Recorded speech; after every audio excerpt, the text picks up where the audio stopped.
Hi, Ellie here, and today we are cooking a Detroit style pizza. I've got my cast iron pan. I've put the oven on to 300 degrees Celsius, and this is my first cook with the Ooni Volt to make a Detroit style pizza. My doggy, if you can hear him, is hanging around. He's just had a walk and he loves cheese. You can smell it here and he's going crazy if you can hear him sniffing. I've let this proof for 2 hours in the pan in a warm room, and I've just pressed it down to get all the bubbles out. So I part cooked the base, put the toppings on top, cheese, some pepperoni, and then the tomatoes on top, and I'm cooking for another 8 minutes, up to 8 minutes, see how it goes. So there's 2 stages to this, and I haven't got a rectangular pan, but it fits really well in there. So I'm going to move this boiling hot pizza with my oven gloves I got in the Christmas sale or the New Year sale. Take it over, put in here for 6 to 8 minutes on 300 degrees Celsius. I've got it all set up. 6 to 8 minutes, 300 degrees Celsius. And it's not giving me an opportunity for balance there, so I have to go with what it's saying to do. So that's going to cook there.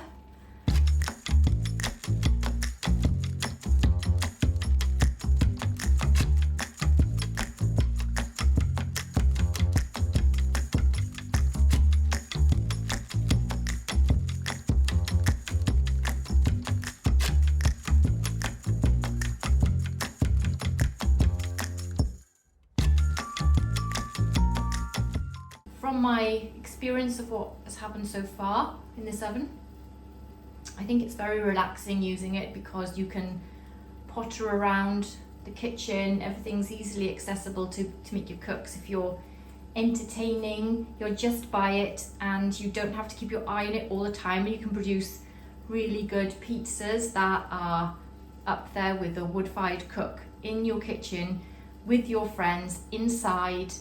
And everything is here, like the sink and your cutlery and all of that, condiments. So it's really nice to have it so close to you, especially when it's raining outside and you don't have an alternative other than to go outside to cook. You do now, which has been a really nice option for me because I live in Wales and it's kind of wet a lot, rains a lot. So it's nice to have that opportunity to cook inside.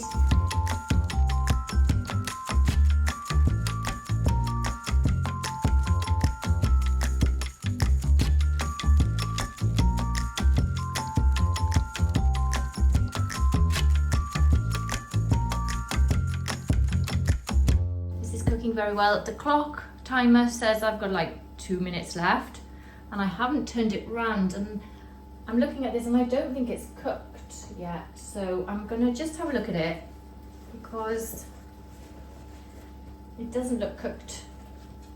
So I think I need another few minutes. Oh, let's see.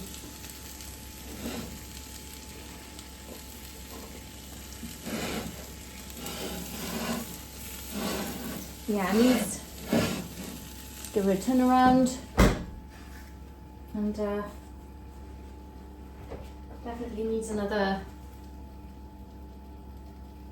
I would say another 4 minutes.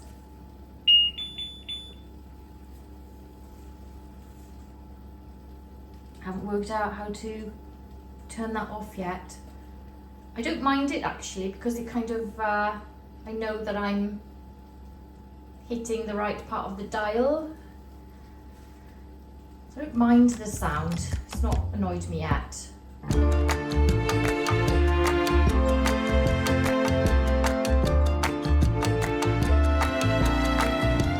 So I have cooked a pizza before this cook, and you may notice there's a bit of like debris there. That's the semolina I used for my 67% hydration dough. Ooh. Oh, you are loud. For my 67% hydration dough, I needed a lot of semolina, but it's nice because it's come down onto the worktop and not going on my floor, and I can just wipe that away when the oven's cooled down, which it hasn't since I've been cooking, so I've just waited for it to cool down. But I think we're nearly getting there now. I'm going to double check it because it smells as if it's cooking. It smells as if it's cooked. Let me just double check.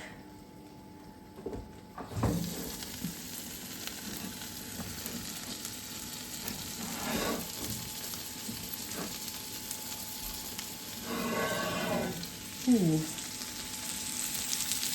Just a little bit more. Whoa, that's super hot. I'm just going to give 1 minute more.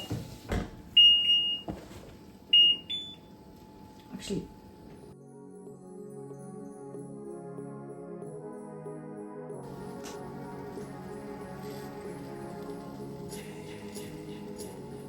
I'm just waiting for the cheese to melt more than anything, because I don't think the tomato is going to ever, you know, go like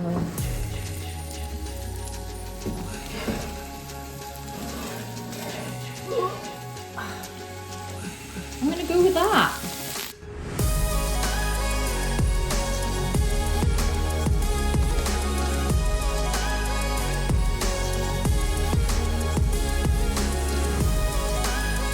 Pizza roll is deep enough to cut into this, so I'm using a knife with a fork.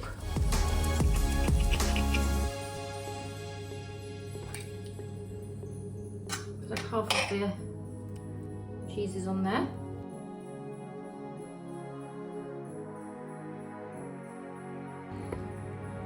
Ooh.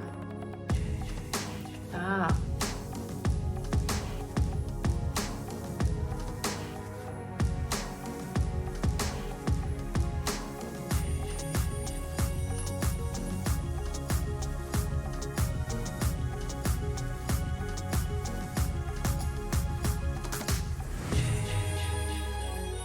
I will use it on wood, but I'm just going to do it very lightly just to get through the main part of this.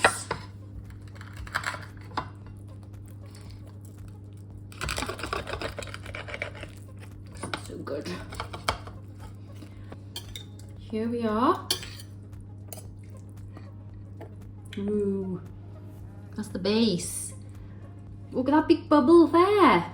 And that's like, I've got some olive oil on the edge there. And some of the juices must have gone down. Sorry, this is a mess. Not sure if this is how it's supposed to be, guys. It tastes really nice though. So that's my base. As I said, I use pizza flour and it's really nice.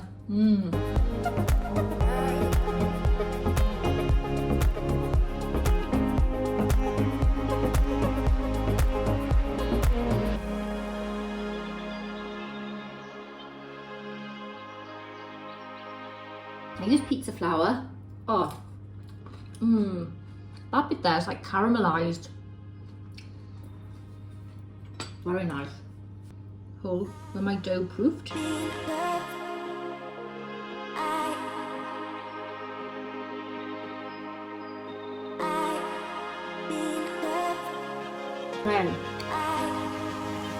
And there we have the blacker rim, but that's like a caramelized there. And we've got this lovely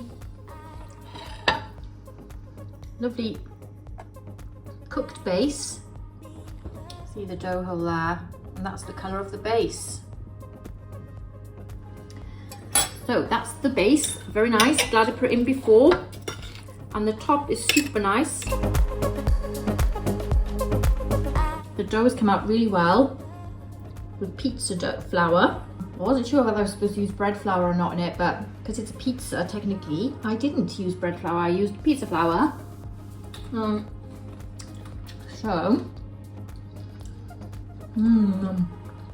Overall, I'd say for this cook, as I'm making such a mess here, I would definitely ask somebody to cut it up properly, not me. Yeah, I'd ask somebody who's like experienced at cutting Detroit style pizza to cut this up, and imagine if I served something like that. I also think that the oven did a fantastic job of cooking this pizza. It did it so easily. You can wander around and do other things and talk to people, and it's just very relaxing, and you can see it cook in the glass, which is very nice, and the fact that it goes up to 300 degrees Celsius, which my main oven doesn't, unfortunately. It only goes up to 280. Yeah, this has been a nice change for me to make a pizza I've never made. I know it's in a round pan, it should be in a rectangular one. I used cheddar. I couldn't get my hands on the Detroit style cheese, but it tastes really lovely. I got a lovely bubbly dough base under there somewhere. So different. I hope you found this video useful. Thanks for watching. Give me any comments below, any tips on Detroit style pizza that I need to learn, because I am new to cooking it. I haven't tested anything else out in it, but if it cooks well with this at 300 degrees Celsius, then it will cook well with other things. So I can't wait to try other dishes out. So thanks for watching, take care, and I'll see you soon. Bye.